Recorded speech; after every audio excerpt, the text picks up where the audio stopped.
once again, it's always a tremendous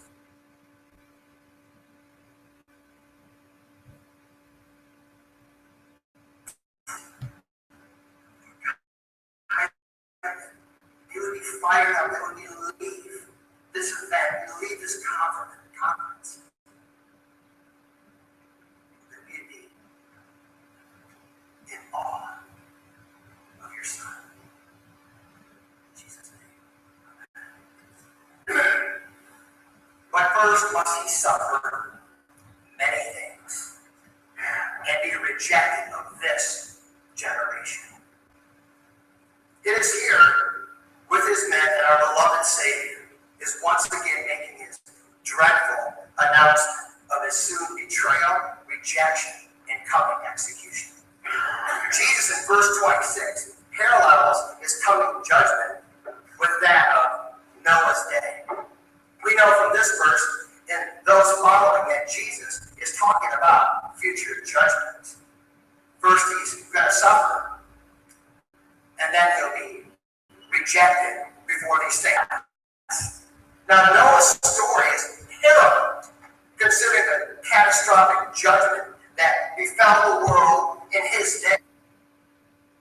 So you can get Jeff Rowe's sermon, Left Alone with God, Embracing Rejection and Loneliness, at Jeremiah Crime Ministries. And if you're a street preacher, evangelist, it will be a blessing to you.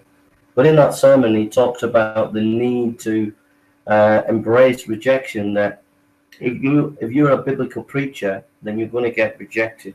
I always remember the story of Campbell Morgan. He was being interviewed for a job as a pastor with a Methodist, and they didn't accept him. He wired his dad and said, reject, I've been rejected by the Methodists. And his dad sent a wire saying, rejected by men, but accepted in heaven.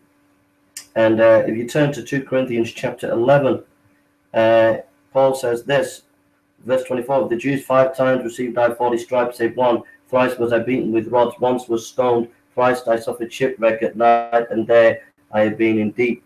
In journeyings often, in perils of waters, in perils of robbers, in perils by my own countrymen. So Paul knew what it was like to suffer, and you will suffer as a preacher, especially in these days. And so you need to be focused and just accept the fact that if you are faithful to the Lord, if you're faithful to the Word of God, you will be persecuted.